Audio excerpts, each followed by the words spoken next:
एक मासूम सी लड़की का दिमाग कहाँ तक सोच सकता है।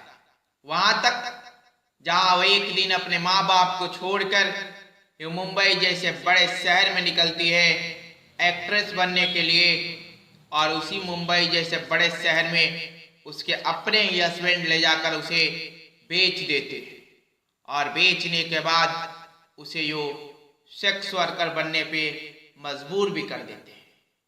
आइए आपके लिए कहानी को यूं शुरू करते हैं। 1950 का ये वो दौर था जहां गुजरात के एक बड़े बिजनेस घराने में एक छोटी सी लड़की का जन्म होता है।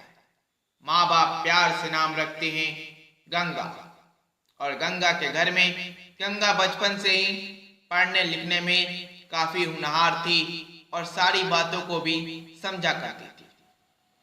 और गंगा के पिता एक बड़े बिजनेसमैन थे, तो उनके घर बहुत सारे लोग वो काम किया करते थे, और इन्हीं काम करने में एक लड़का था मंगनी लाल।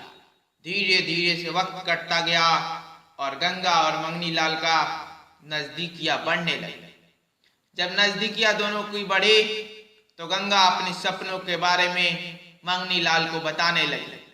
गंगा मंगनी लाल से बताती कि हमें मुंबई जाकर एक्ट्रेस बनना है, और मंगनी लाल उसे यूं झूठा झूठा दिलासा देकर उससे पैसे ऐंठा करता था।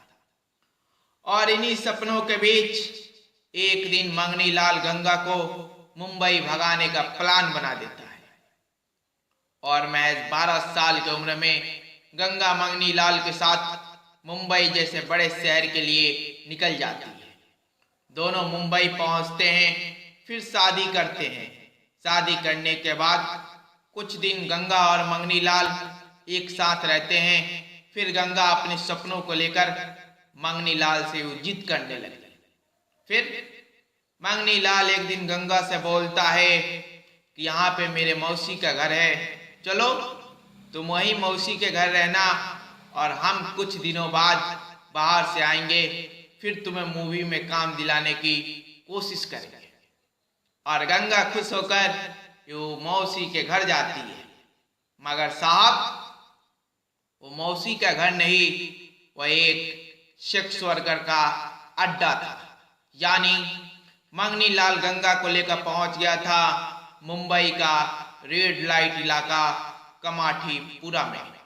वो कमाठीपुरा जहां उस समय 2 लाख सेक्स वर्कर काम किया करती थी, और वहीं पे ले जाकर एक आम सा मंगनी लाल अपने बीवी को ही महज 500 रुपए के रकम में बेच देता है।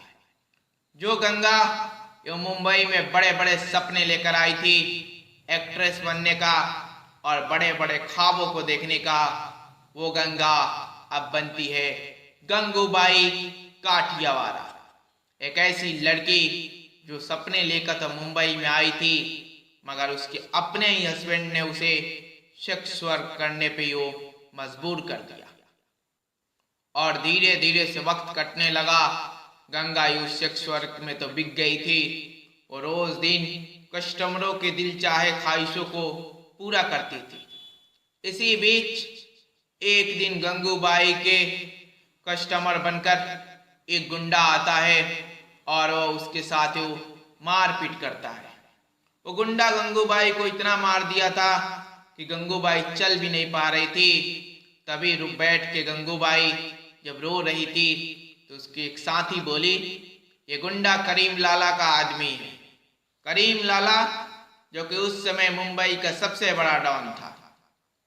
और उसकी साथी बोली कि करीम लाला अपने वसूलों का बहुत वफादार है, तुम जाके कभी करीम लाला से अपने दुखों को कहना, जरूर वो तुम्हारा साथ देगा।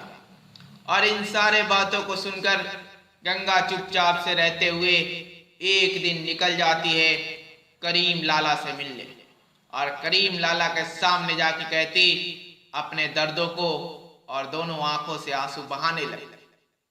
करीम लाला सारी चीजों को सुनने के बाद कहता, अगली बार जब वो गुंडा आए तो तुम हमें बस खबर करवा देना, और मैं कुछ ही दिनों के अंदर वह इंसान फिर से एक बार गंगूबाई का कस्टमर बनकर उसी रेड लाइट एरिया में पहुंच जाता है और फिर से वो गंगूबाई के साथ मारपीट करने लगता।